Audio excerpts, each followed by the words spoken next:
I've definitely heard it been said that Dhamma practice communities self-select for autistic practitioners, and I would be one of those autistic practitioners. And I have been in contact recently with other autistic practitioners, asked questions recently about being an autistic practitioner. So I would love to talk a little bit more about that directly today.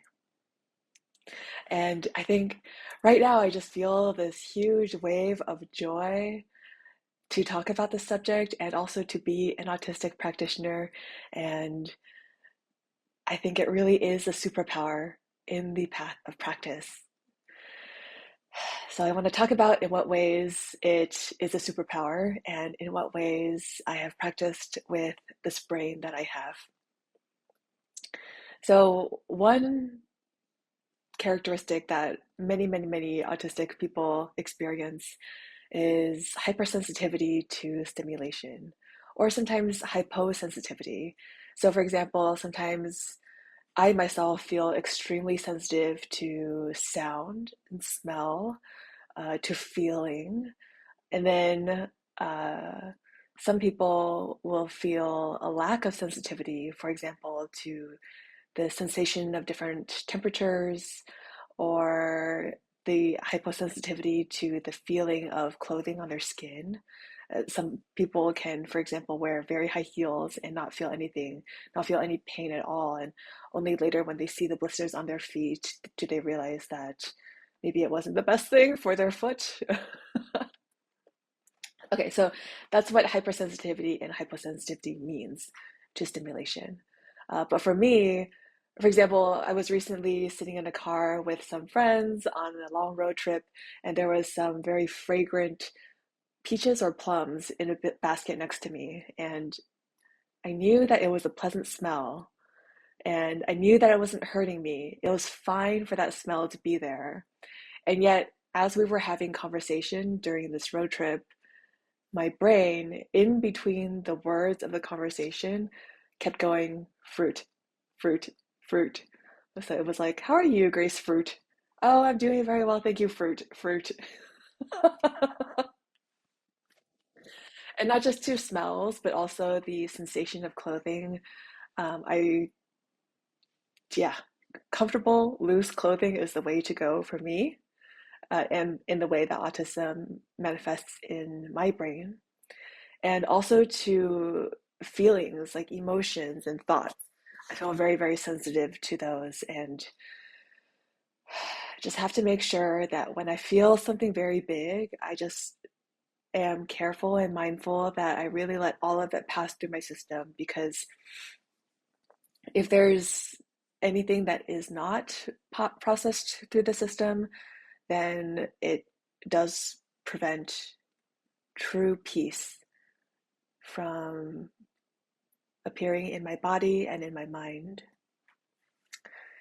And also that means making sure that I have time to rest after a big feeling or a big episode of stimulation, having time to rest afterward as much as possible so I can restore to a baseline of just being able to function. And as much as possible, also, if I know that a big episode of stimulation is coming up, then making sure I rest for many days beforehand, which really helps charge up my batteries too, so I can function better during that episode of stimulation and not crash quite as hard after that episode of stimulation.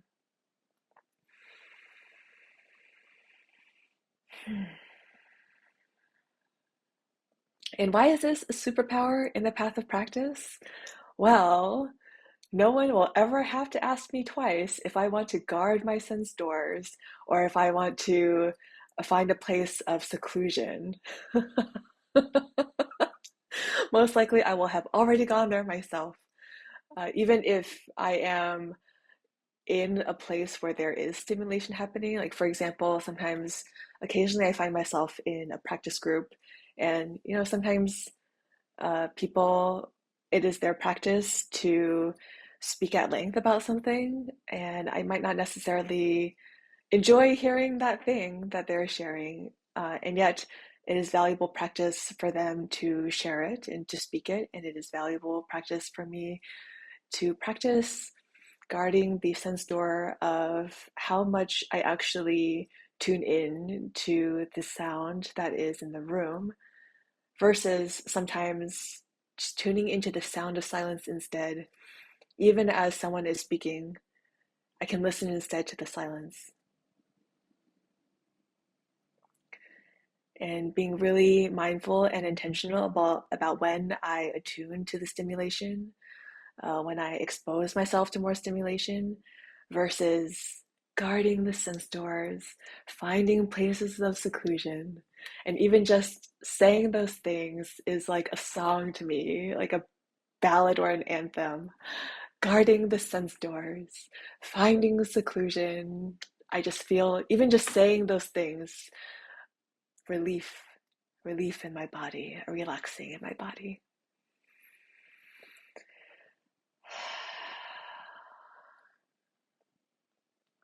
And something that I have found really helps in practice is being around people who understand my needs for guarding the sense doors and finding seclusion, and will help me find those things, and will also be mindful with me and for me when the stimulation might be too much. And definitely Kyle gives me options when, or helps me remember my options, because I always have the option. It's just really nice to have someone in close partnership who helps me remember that I always have the option to opt out of any activity, or, you know, almost any activity, because I am an adult who has a day job and stuff. But I have the option at almost any time in waking life to opt out of stimulation and to ask for the space that I need. And my partner will understand and support that. And of course, in practice together, learning how to opt out in a way that is compassionate also to their feelings. So if it's a conversation that's starting to feel overwhelming, not just dropping everything and retreating into myself or retreating into silence without giving notice, but making sure the transition is gentle for them as well, and just letting them know, like, I really do care about this conversation. I really want to finish it. Right now, I do feel a little overwhelmed. Could you understand if I take a few minutes or maybe a few hours, giving that length of time that I think I'll need? Could you understand if I take that time, and we'll come back and finish this as soon as I have the energy? And the answer is yes, from my Kyle. And that is something that is so conducive to both of our happiness. And that gentle transition also is so conducive to both of our happiness. And also, something I noticed when I spent many days with Ayachananda recently at Cloud Mountain giving that retreat, something that I found so wonderful was that occasionally when we were in social interaction time, Ayachananda would just look at me and say, like, do you need a break? Do you want to run away?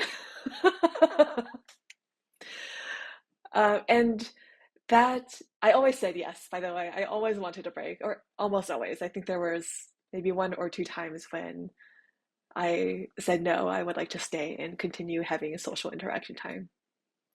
But almost all the time, I did want to run away and I did want to find seclusion and guard my son's doors. But just the fact that Ayachananda was mindful of my energy, taking care of my heart, really, is what she was doing, and offering an out that was graceful and gentle. For me, I think I have found that to be such an act of loving kindness. I feel so moved right now just remembering the way that she gave me an out. And I think it also made us a lot closer. I feel a lot closer to Ayachananda because of the way that she tended to my heart. And also because by offering these outs and by giving me a safe and friendly, gentle way to leave when I needed to, when I preferred to, then it also made it much more safe for me to enter social interactions, knowing that I would not be trapped, knowing it would be easy for me to leave, knowing that I was there to tend to my heart was so sweet and is so sweet now for me to remember. And yeah, just friendship blooms. Friendship blooms when we tend to each other and make it safe for each other to be together. So, some nice ways to practice with perhaps an autistic practitioner in your life. I also wanted to flag here that, I discovered this trait of my brain officially quite late in life, late diagnosis at 36 years old. And this is something that I was born with. And I always just thought there were many quirks in my brain and in my lifestyle or choices and habits that were just funny about me. And it wasn't until at 36 years old I discovered that actually all of these little quirks can be very elegantly explained with just autism, that I came to own and declare who I was in my bio. And I would highly suggest actually that many people are autistic and don't know it. And ultimately, whether you are or are not, the label itself is not what matters, at least to me. The label itself is not what matters to me and is not what makes my brain thrive in practice for me. Rather, just the way of understanding my brain and the way of being able to communicate my brain's needs to those who are in community with me, that is what makes autism a superpower to me.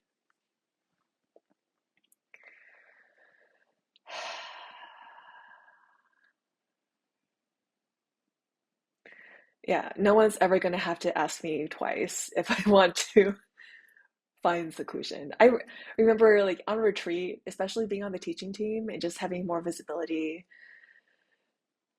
having more people's eyes on me, even just being seen was taxing. Like even just being seen as I walked about the retreat center and the property was taxing. And having the norm at a silent retreat where even if you cross paths with someone, it's okay to avert the eyes and gaze at the mossy footpath instead was such a relief. And it was always nicer for me to not be seen at all, because there are two ways in which I can feel like my system is totally relaxed. And one is to be around someone or some people where I don't need to mask at all. Then the nervous system can be fully relaxed. And by masking, I mean like putting on some kind of pretense and putting energy into behaving in a way that will make other people more comfortable or will follow the norm of social conventions more. So, one, I can be totally comfortable if I'm around people who I don't need to mask with at all or barely at all. And the other way to be totally at ease is to be not seen and to just be nobody. Because that's our true nature, and is to be completely nobody. Pure consciousness is to be nobody at all, is to even be beyond nobody, to have no identity, no thoughts, no pretense, no convention. So either one of those things, to either be with people who have no expectation of my masking, or to be around nobody at all. Those are the two ways where my nervous system is completely at ease. So at the retreat, I really enjoyed being with the Ayas, with whom I can have very little or even perhaps no mask. And it was also a relief to be alone in the teacher's cottage, where I could just be nobody at all, our true nature. So yes, seclusion is a relief.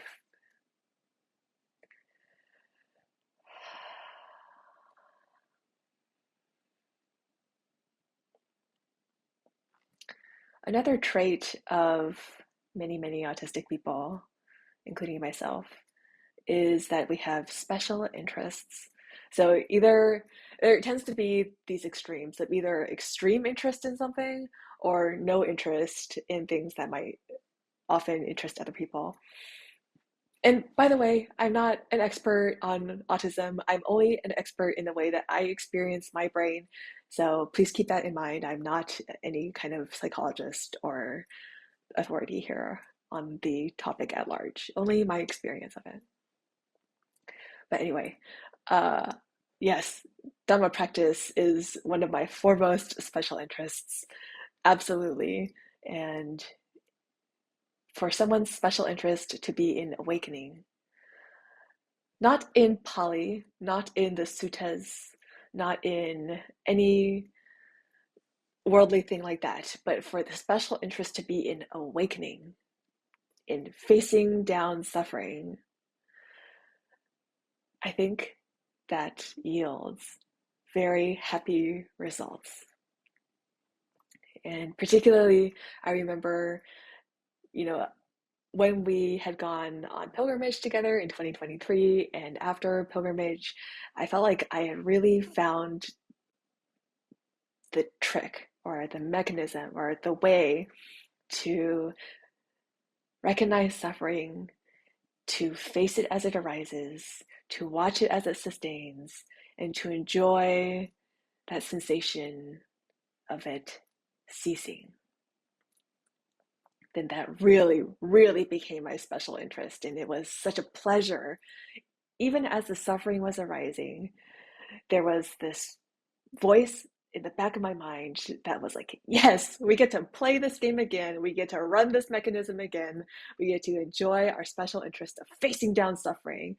And even when the suffering was extremely painful, there was this little voice in the back of my mind that was like, yes, we get to play this game again. We get to enjoy our special interest again. And boy, did practice take a new speed, a very happy speed. And for me, actually, I would say that if Nibbana is known as the highest happiness, then Nirodha, cessation, is the second highest happiness. And all the happy work of having that cessation take place is the second highest happiness. Which, by the way, for a long time, my favorite Pali word was Nirodha, cessation. And it was really a funny experience to watch people's reactions when I said that. When I said my favorite Pali word is Nirodha, and people would then ask, what does that mean? Then I would say cessation. And sometimes people would sigh with relief, and sometimes people would clench with fear. It was an interesting litmus test of, I don't know exactly of what. Maybe it was where they were in their practice. Maybe it was how they felt about letting go of something particular at that time. But it was interesting to see all the varied expressions that came forth at that time. And so I would say for anyone who is supporting a friend who is an autistic practitioner or just autistic, period, I wanted to share some things that were helpful for me in terms of supporting my special interest and nursing the spark of that flame to grow as much as they wanted to. So one thing is, and I've told my partner this, is when I have a special interest, and you want to see my interest grow, and you want to see me have the best time possible with that special interest, then the best thing you can do is to stand back and give me space. So I'll give you an example. Very briefly, for a few weeks, I had this special interest of crocheting, and I decided I wanted to learn how to crochet scarves and little stuffed animals, plushies. And my partner saw me take the special interest, and they went out and they bought me some crochet kits. And as soon as they did that, maybe that special interest was already starting to dwindle, but when those crochet kits were so lovingly placed in my hand, then that special interest died on the spot. because then it felt like homework. It felt like someone was telling me, it just felt like a chore, it felt like a burden. So, if you love your autistic friends, loved one, if you want to see their special interest grow, the best thing you could possibly do is to give them space and discover it for themselves. Because so much of the fun is in that discovery and in that agency, that autonomy, taking it as far and as fast in whatever direction that practitioner wants to go in.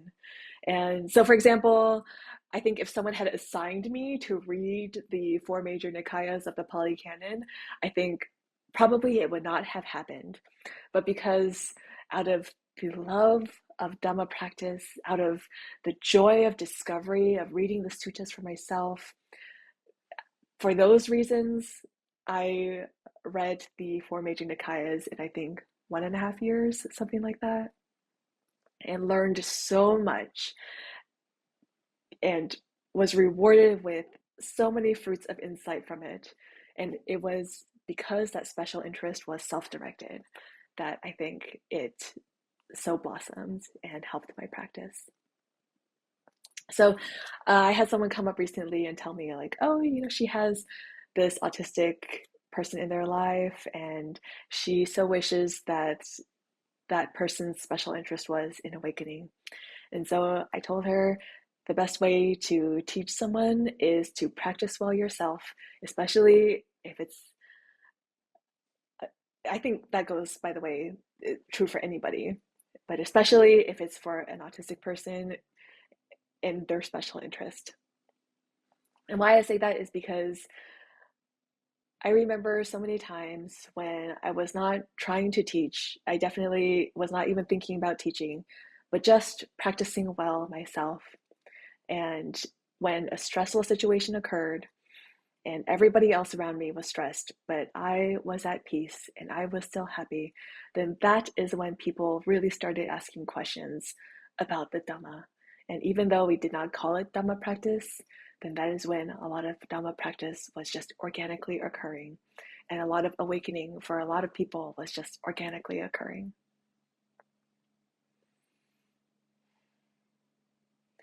So if you know an autistic practitioner and you know they have a special interest, just give them space. And you can offer your support if they need. You can offer to supply them with some tool if they need. And otherwise, just let them be self-directed. At least that is what I need. I'll say that. All autistic practitioners are different. All autistic people are different. But I will say that is what benefits me. And also, when they want to share, when they do want to share, it is just such an act of trust and love for that person to talk to you about their special interest and to let you in to see what they're doing and witness what they're doing. So when you are called, then if you want to support your autistic loved one, then show an interest, ask questions, and that would lead to happy results, I think.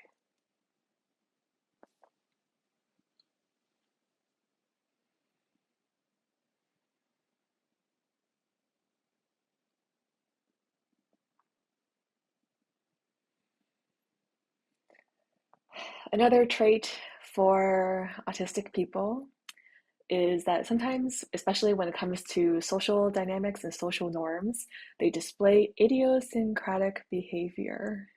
And I've definitely noticed this more as I care less and less and very, very little now about masking. I'll do it if the occasion really calls for it. Especially at work, if there's some meeting with a client and it's just necessary, or if, sometimes it's just necessary and that's just part of life. But I think less and less so do I find it necessary.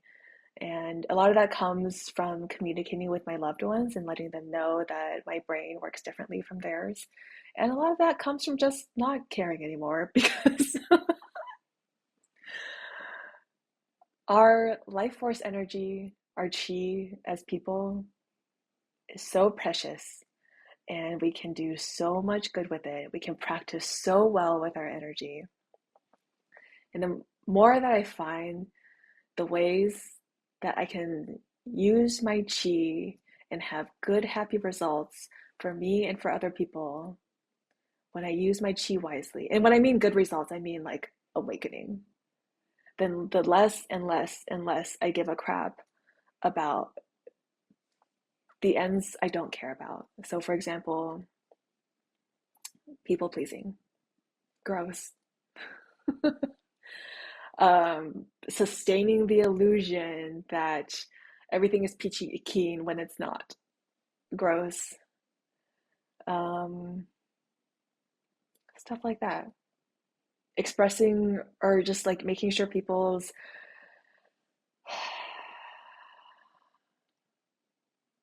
sometimes people want approval or they want to see a femme person smile because it makes them comfortable, and I just don't care anymore. And it is such a relief not to care. And actually, a lot of this was inspired from visiting one of the Kruba Ajahns in Thailand. And I remember as soon as I saw him and the way that he was interacting with the crowd and the audience, as soon as I saw the way that he was behaving socially, I thought, I think he's autistic.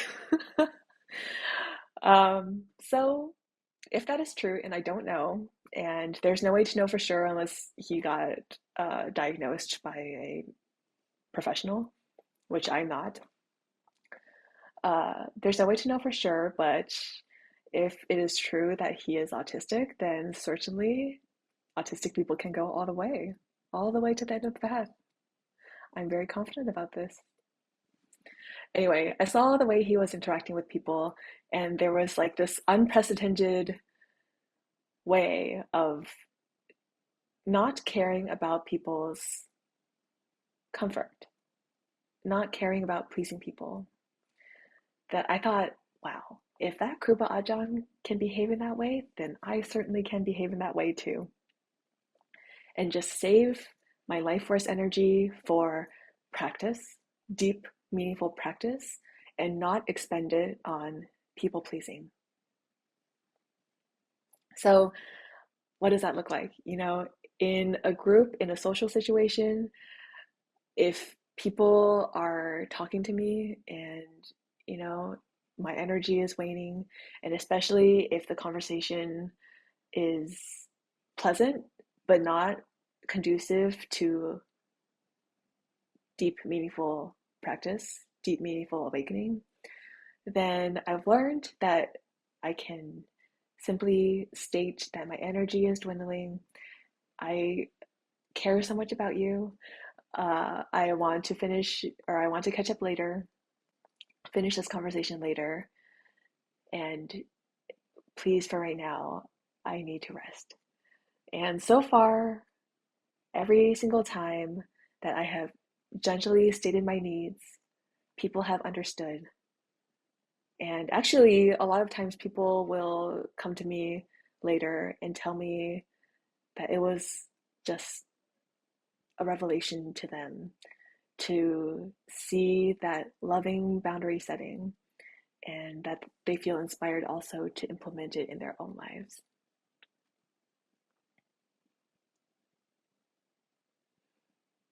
And I do want to be clear, like, I still aspire to be respectful and courteous.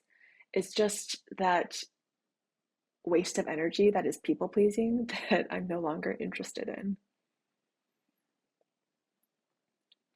That striving to fit in and to make everything, to make other people comfortable, even when it doesn't lead to anybody's awakening, I'm not interested in anymore.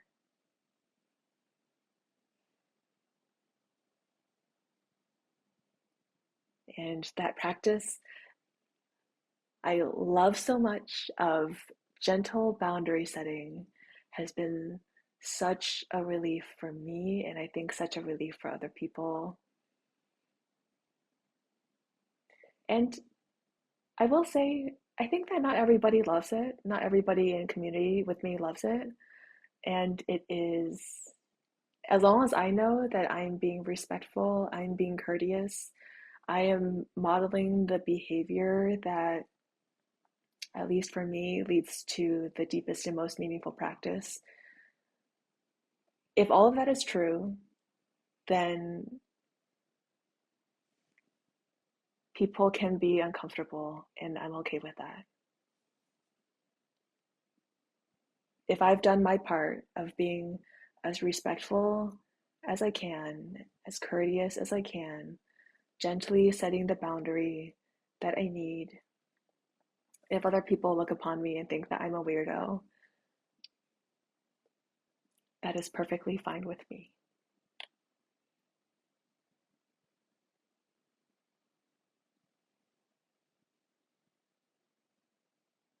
I was for example, I was recently in a yoga class where the teacher was telling us to grip onto something really tight. And I had gone into the class that day thinking, wow, my forearms are really tight right now. I really hope that she helps us loosen them up. But the longer we were sitting there gripping something very tight, the worse my forearms felt. And they were already feeling really awful and tight. So she came around and she kind of chastised me for not participating in the exercise as she prescribed. And I just said, "Oh, my forearms are already really tight and it's making it worse. So I'm going to do it in this way where it's not causing me more pain." And she gave me the finger wag of shame, which I inwardly rolled my eyes at and chose not to accept, just let it blow by me, blow by my ear. And I said, just for today, I'll do it this way. And she walked away and left me alone to do whatever I needed for my body. And the part I did not verbalize was that it would certainly just be for today, because I would make sure never to sign up for her class again.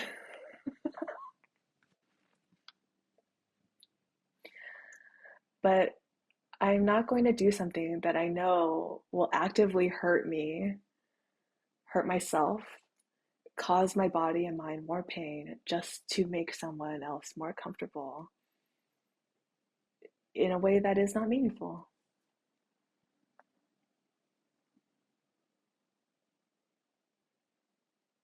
And I found that anytime I've communicated what I need in a way that is not heated, just level and clearly communicating, then it's been received really well. That there's relief on both sides, because it's also really nice for people that I collaborate with to know clearly what is doable and what is not.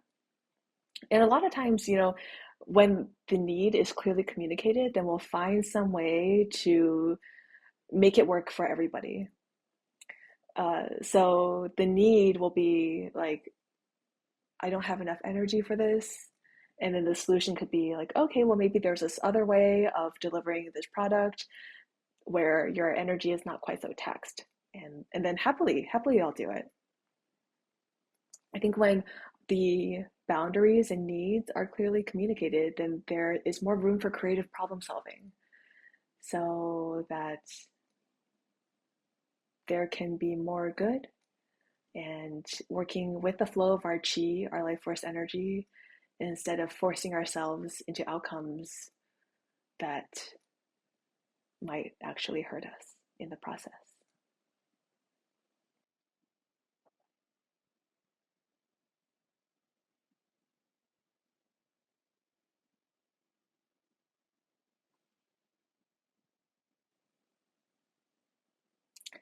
Someone asked me recently how to work with neurodivergence in general.